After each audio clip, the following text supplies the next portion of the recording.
أعوذ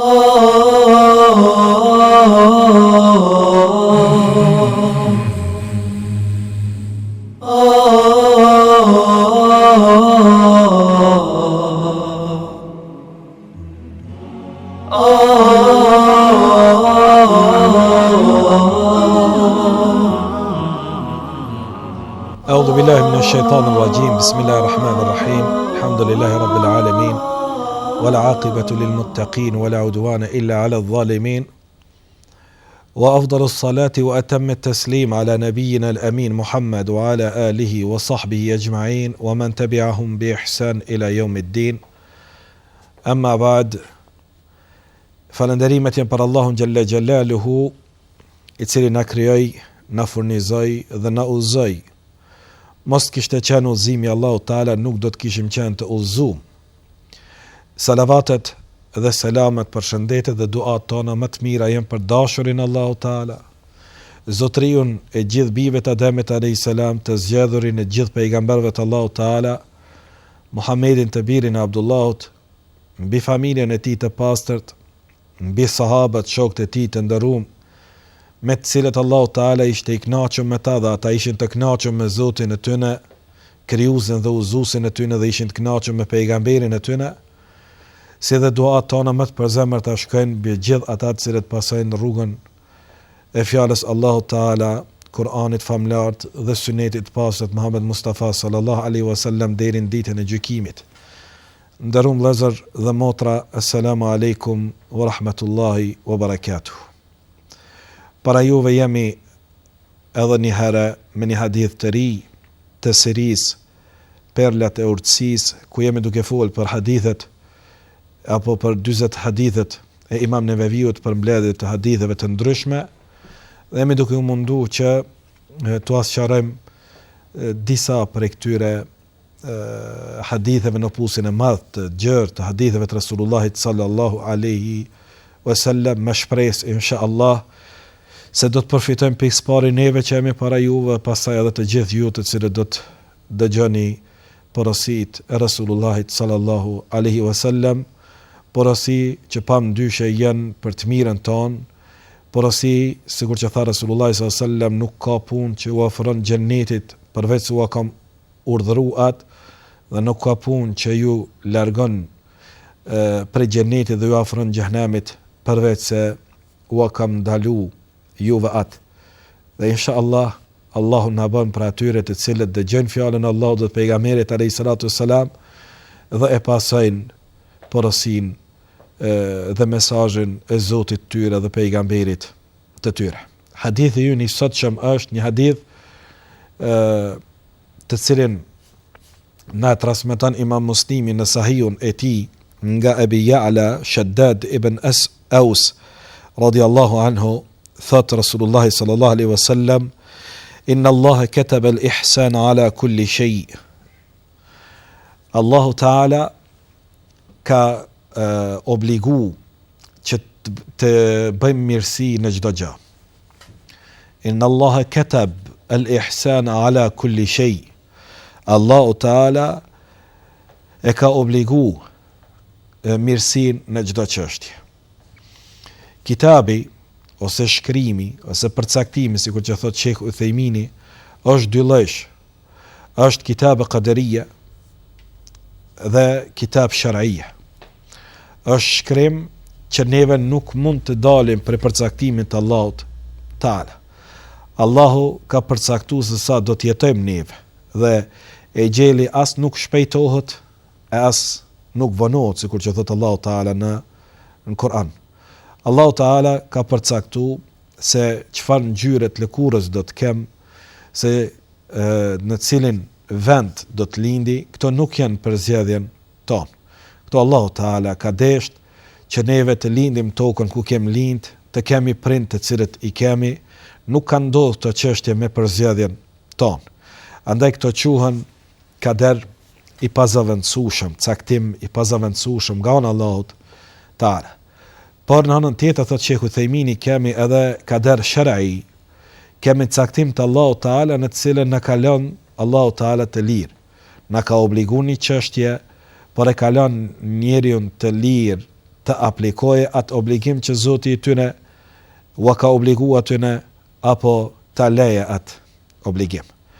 Këtu e kemi, thot, inna Allaha katabal ihsan, Allahu e ka shkru, e ka obligu mirësin, që të bëjmë mirë në çdo çështje. Sikur që thot, ja ejuhalladhina amanu kutiba alejkumus siyam, u është bë obligim, u është shkru juve që ju të agjeroni. Po ashtu, në këtë çështje, Allahu Teala jau ka bë obligim njerëzve, e posaçërisht muslimanëve, që të bëjnë mirë. Dhe thot Allahu Teala në ajetin tjetër kuranor, wa ahsin kama ahsana Allahu ilejk, dhe bën mirë sikur që Zoti yt ka bë mirë ndaj teje. Secili prej neve i di mirësitë Allahu Teala, po shumë prej neve nuk jemi mirënjohës dhe falëndërues ndaj mirësive të Zotit tonë. Është Allahu Teala ai i cili na i ka dhënë gjithë të mirësi, na i ka dhënë syt, na i ka dhënë gjuhën me të cilën po flasim para juve, na i ka dhënë vesh që dëgjojmë njëri tjetrin, na i ka dhënë gjuhën me të cilën e shijojmë ushqimin, kam fjalën si gjymtyr, si organ të trupit tonë, jo vetëm si folje. Dhe kur jemi të smut, nëse shisat e nuhaturit s'na punojnë mirë, sa na pengon pse nuk e ndijmë erën e gjellës, erën e parfymit, apo edhe erën e vladit tonë. Dhe sa kur jemi të shëndosh, dhe na punojnë si duhet shisat e nuhaturit, nuk jemi falëndërues ndaj Allahu Teala. Na punojnë si duhet shisat e dëgjuarit dhe të pamurit, nuk jemi falëndërues ndaj Allahut Teala.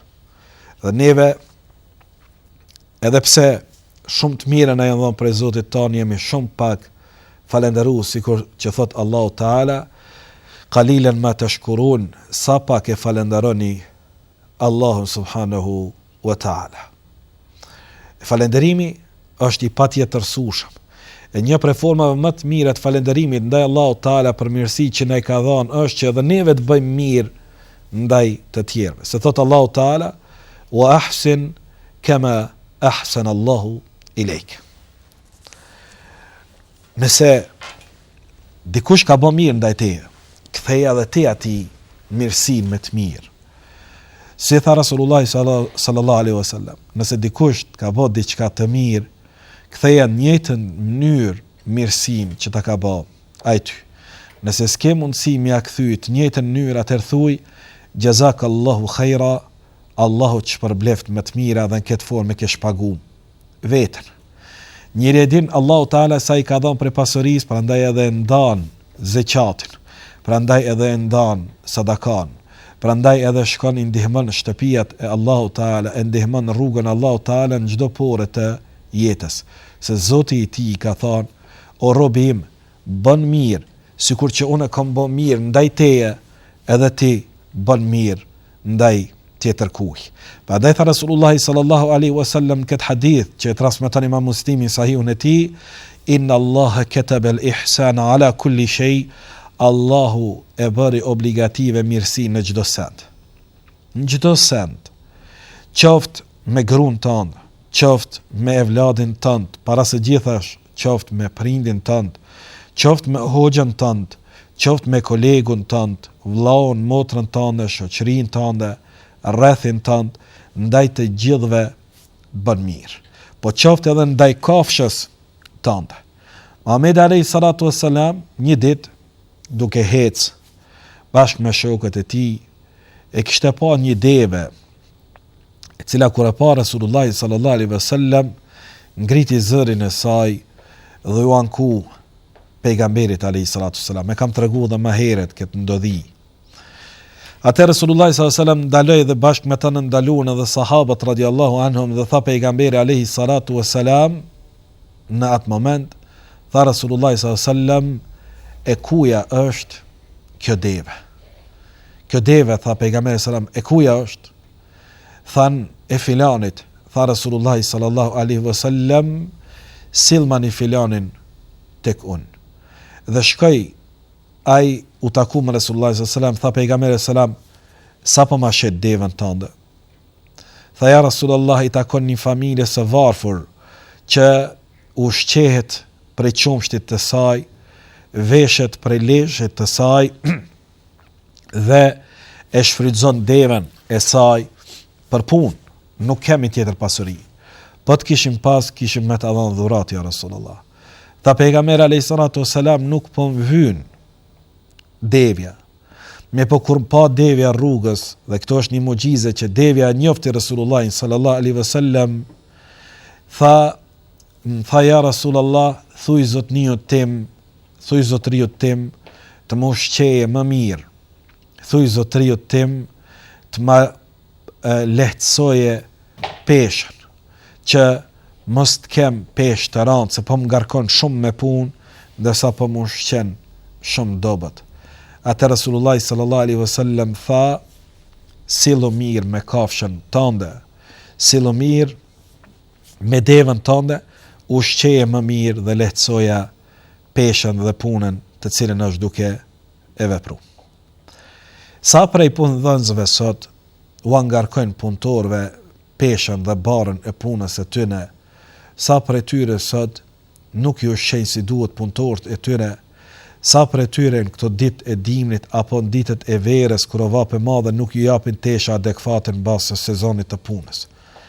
Vet shiqon çdo mënyrë komoditet, ndërsa për punëtorin e vet fare nuk mërzitet. Dhe sa pejgamberi alayhis salatu wassalam tregon se Allahu ka kërkuar prej neve që çdo sendit të bëjmë mirë. Bën mirë ndaj gruas tonë, tha Rasulullah sallallahu alaihi wasallam, bën mirë ndaj evladit tonë dhe e quajti sadakën më të vlefshme, lëmosha më të vlefshme të njeriut është lëmosha që e jep për gruan dhe fëmijët e tij. Bën mirë për xhamin në cilën gjendesh. Në çdo vend ku ke mundësi me bën mirësi se këtë ta ka obligu Allahu Teala. Dhe Allahu Teala të ka thonë, wa ahsin kama ahsan Allahu ilejk, dhe bën mirë sikur që bën i mirë Zoti yt ndaj teje. Hadithi vazhdon dhe thot Rasulullah sallallahu alaihi wasallam, fa idha qataltum fa ahsinu al-qitla wa idha dhabhtum fa ahsinu adh-dhabha. Kur të vrisni, atëherë vritni me mirësi, dhe kur therrni për kurbanëve tuaja, atëherë therrni me mirësi. Wal yuhidda ahadukum shafratahu wal yurih dhabihatahu, leta mprehe briskun e vet, ai i cili ja ka mësy me prej kurbanin e tij, dhe leta rahatoje dhe mos ta ngacmoje, mos ta shqetësoje dhe mos ti bën zullum kafshës së tij që e ka vendos me e bë kurban, por le të shiqoje që edhe kafsha e cila është për mu bë kurban që të përjetoje sa ma lehtë këtë çështje për cilën inshallah do të flasim pak më vonë. Është shumë gjë normale që njerëzit gjatë historisë kanë bërë lufta të ndryshme dhe janë taku me armiq dhe domosdo lufta sjell vrasje të palës kundërshtare. Islami e ka leju luftën që muslimanët kanë të drejtë të luftojnë dhe të mbrojnë dinin e tyre, fenë e tyre, nderin e tyre dhe pasurinë e tyre. Dhe në obligu që të përhapin fjalën Allahu Teala, ndërsa çdo njeri që pengon këtë rrugë të përhapjes fjalës Allahu Teala, u jipen 3 mundësi. Ose të pranojnë Islamin, nëse refuzojnë të paguajnë gjizjen që do të jetojnë në shtetin islam, taksën që do të kujdeset për qetësinë e tyre, dhe në 3 që nëse refuzojnë, atëherë është lufta mes tyre. Por asesi masakrat nuk i ka leju Islami, asesi nuk ka leju që të bëhen gjëra të cilat nuk përkojnë me rregullat e luftës. E ka ndalu Allahu Azza wa Jall që muslimanët në luftë të bëjnë dhunime të grash, që të vrasin dhe të presin pleq, fëmijë. I ka ndalu Islami që në luftë të digjen shtëpit apo të digjen fushat dhe të lashtat bereqetet e atij vendit.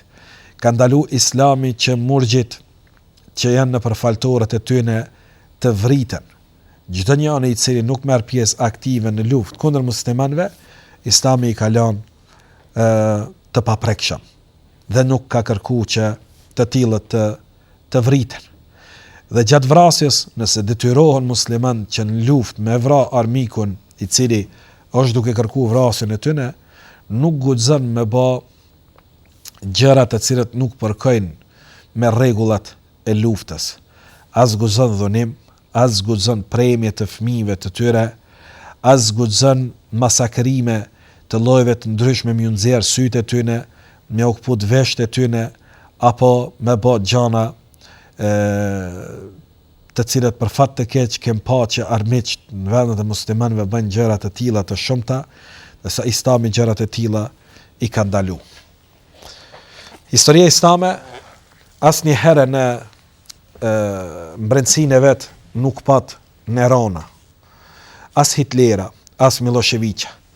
Asnjëherë nuk bën masakre të llojeve të tyre. Neroni i cili e kalli Romën, apo Hitleri i cili ishte në gjendje ta kallte botën për interesat e tij naciste, apo armiku ynë i fundit në luftën e Bosnjës dhe të Kosovës, i cili ishte në gjendje me vra, me prej, me djeg, vetëm e vetëm për të arrit synimet e tij.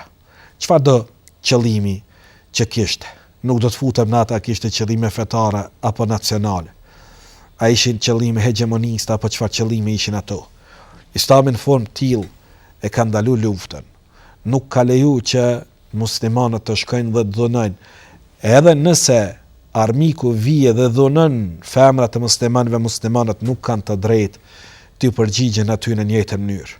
Edhe nëse armiku vije dhe i pren fëmijët e muslimanëve, muslimanët nuk kanë të drejtë që në njëjtë mënyrë t'u kthejë aty me premjen e fëmijëve të pafajshëm të tyre. Por Islami çfarë lejoj? Lejoj që të luftohet armiku në formën se si ai të lufton. Nëse ai e bën një gjë, të njëjtën gjë mundesh edhe ti ta bën. Ai çfarë armë përdor, ki të drejtë edhe ti të njëjtën armë e përdor kundër armikut tënd. Prandaj tha Rasulullah sallallahu alaihi wasallam, fa idha qataltum fa ahsinu al-qitla, edhe nëse vrisni mos bani masakër. Mirë po, e kryen edhe e ndalon me aq, e jo sikur që bani Hindi, e cila kur e vrajti Hamzën, axhen Rasulullah sallallahu alaihi wasallam, e shqeu barkun e tij dhe i nxur mushkrit e Hamzës dhe zemrën e Hamzës radiallahu anhu dhe i hante për së gjalli.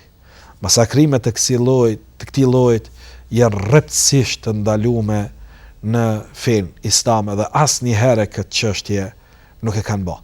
Të kujtojmë për shembull rastin e Hazreti Aliut radiallahu anhu, në rastin kur e rrezon armikun dhe është mbi ta dhe kur don që ta godas armikun e tij, ai e pshtyn. Dhe Hazreti Ali kur e sheh këtë gjest të tij, e kap dhe e ngren dhe i thot, hec je i lirë. Çfarë u bë? Thot, pse nuk mbytet tash? Më patë në dorë, pse tani nuk mbytet? Thot Hazreti Ali radiallahu anhu, deshta luftën që isha tu e bëna për hir të Allahu Teala si armik i Allahu Teala. Momentin që më pshtyne, jam duke e bë për nefsin tim, për inatin tim, se personalitetin tim më nënçmove duke më pshty dhe këtë nuk du me e bë me ty. Nuk vrisnin musliman për qefe dhe teket e tyne. Mirë po vrisnin për arsye se ata ishin dalë për t'i vra. E kur e kishte mundësin për t'a vra dhe ai reagonte në këtë formë që ngriste emocionet e tija personale, sikur Hazreti Aliu radiallahu anhu ishte në gjendje me thonë, ngritu se unë nuk du që të vras njeri për teket e mia dhe për inatet e mia. Ky është Islami. Islami nuk vret për qef. Islami nuk dëmton palën kundërshtare për qef. Por Islami nuk është fe e cila goditjen, e cila vjen për armikut, thot goditëm edhe anën tjetër. Thot Allahu Teala, nëse hakmeroni njëjtë mënyrë se si është bë juve, pa e tepru dhe pa bë masakra. Pastaj tha Allahu Azza wa Jall, në vërtet hadithi vazhdon, wa idha dhabhtum fa ahsinu dhibha, kur therni si duhet. Është shumë më rëndësi kafsha të cilët i kemi halal, të cilat na i ka leju Allahu Taala për ushqim, sikur që janë baktia, janë devet, janë lopët, janë dhent, janë dhit, janë pulat, është shumë më rëndësi që të jemi të kujdesshëm gjatë therrjes së këtyre kafshëve. Dhe sikur që tha Rasulullah sallallahu alaihi wasallam, wal yuhidda ahadukum shafratahu wal yurih dhabihatahu, prehni brisqit e juaj dhe rahatoni kafshën tuaj. Çfarë neve duhet vepru në lidhje me kurbanin, kjo është shumë me rëndësi dhe neve inshallah do të flasim pasi që jemi në kuadër të këtij hadithi, neve do të flasim në lidhje edhe me çështjen e kurbanit.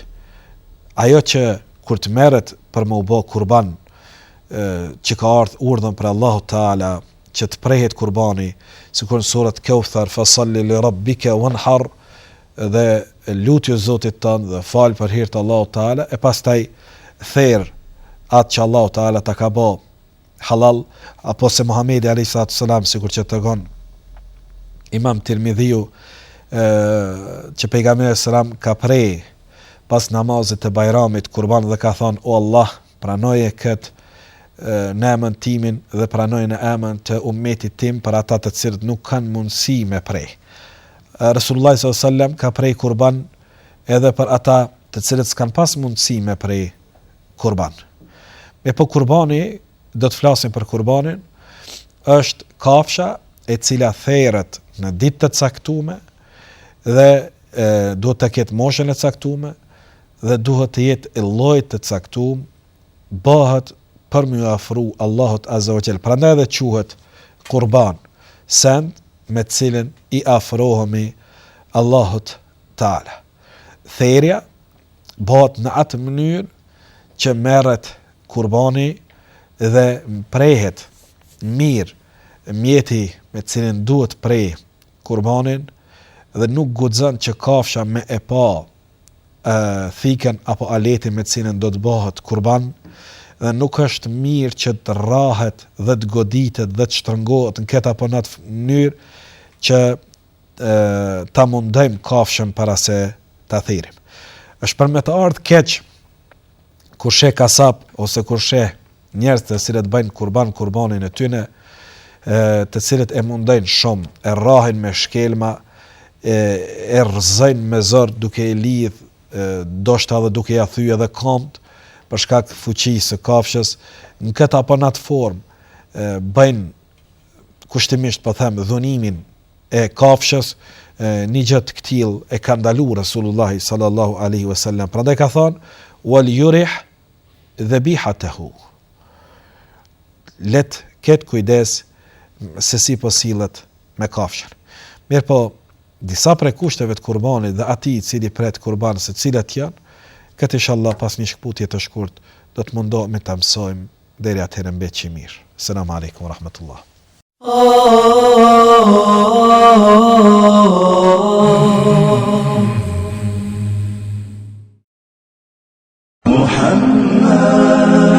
أشرف الأعراب والعجم خير من يمشي على قدمه باسط المعروف جامعة صاحب الإحسان والكرم تاج رسل الله قاطبة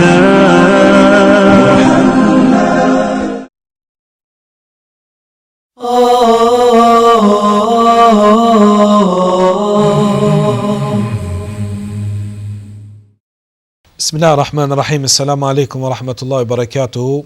Nderuar miqja, ku jemi në pjesën e dytë të takimit tonë të sotshëm, ku jemi duke folur për hadithin e 17 të 40 haditheve të Imam neve vijut.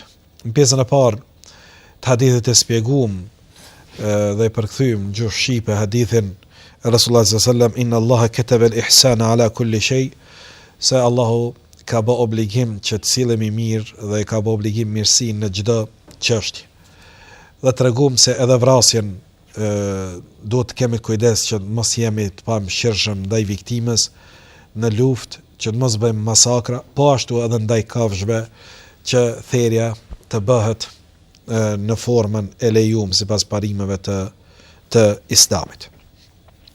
Kur jemi te kurbani është një prej obligimeve sipas shumë dietarëve obligative që muslimani i cili ka arrit sasinë e pasurisë, sikur që than dietarët, nëse ka obligim me dhënë zeqat, ai ka obligim edhe me prej kurbanin.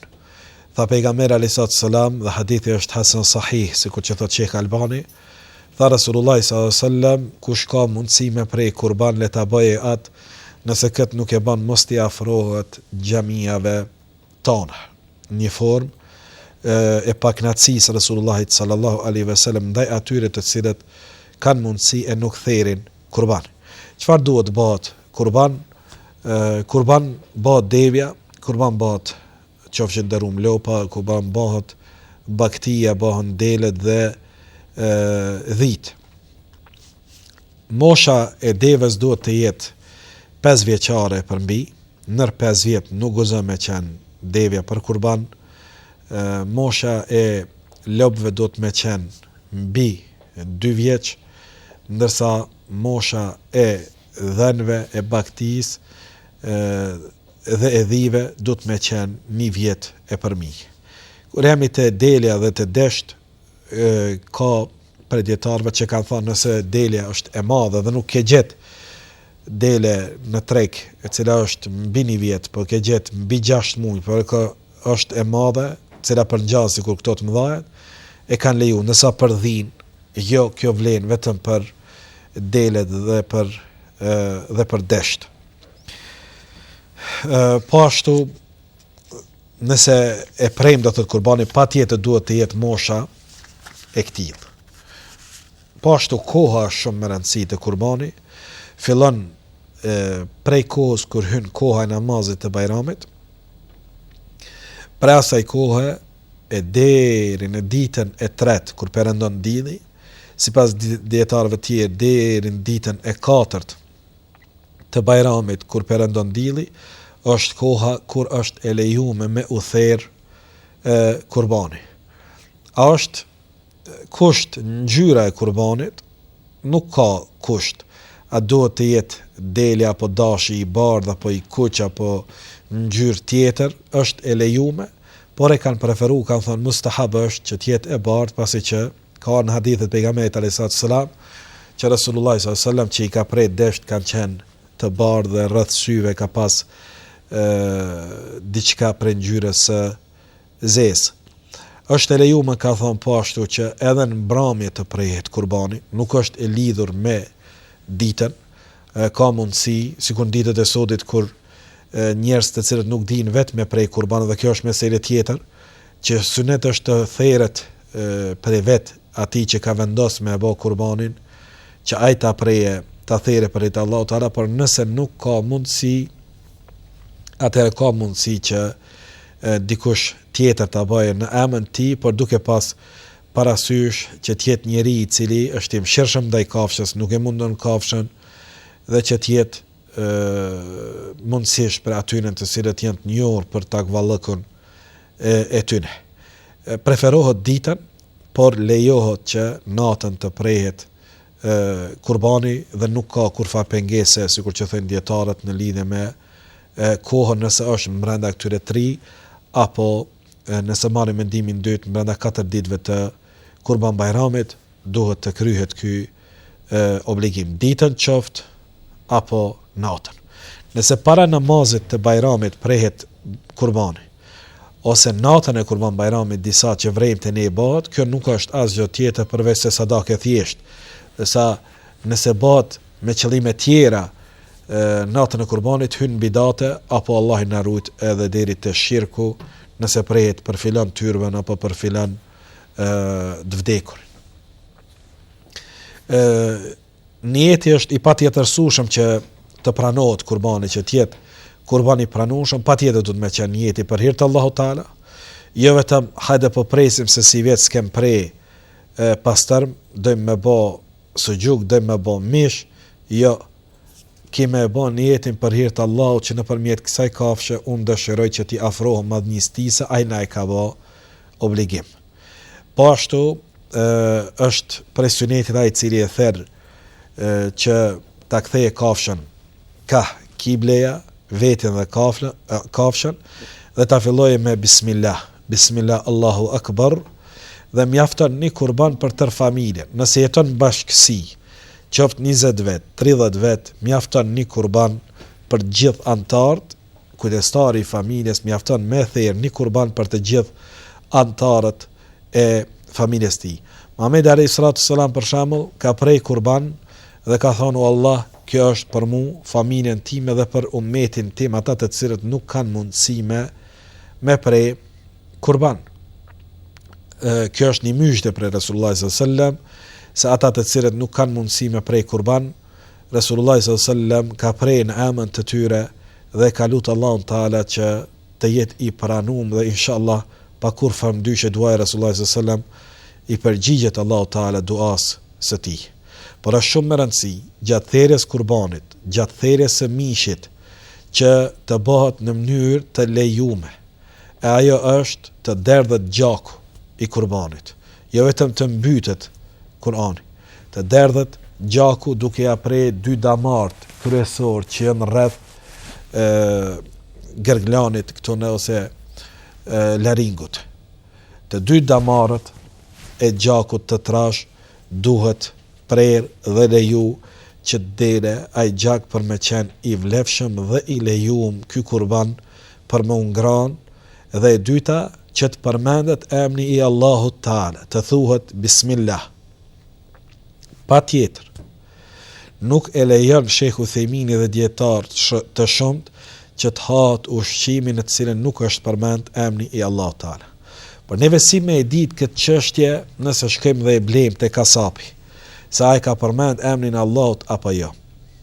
Hazreti Aisha na ka zgjidh këtë problem kur e pyeti Resulullah sallallahu alaihi wasallam dhe i tha: "Ja Rasulullah, nuk e dim, a e kanë përmend emrin e Allahut apo jo? Çfarë të bëjmë?" Tha pejgamberi alayhi salatu sallam: "Ti përmende emrin e Allahut Taala para se me ngran. Ti para se me ngran, thuj bismillah dhe inshallah e ke të lejuar atë mish për me ngran."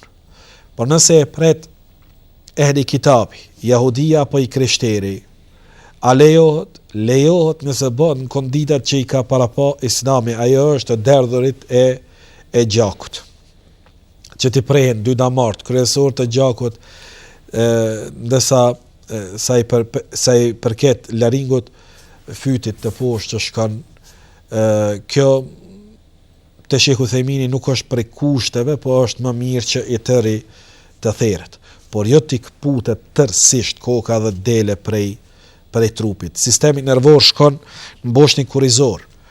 Dhe në momentin kur therret, truni i çon urdhër zemrës që pompa të punojë më tepër, se nuk po furnizohet si duhet me gjak. E ajo bën që e tërësia e gjakut të dele prej mishit dhe të pastrohet mishi prej gjakut. Ndërsa kur kputet i tëri, atëherë nuk mundet që të del e tër sasia.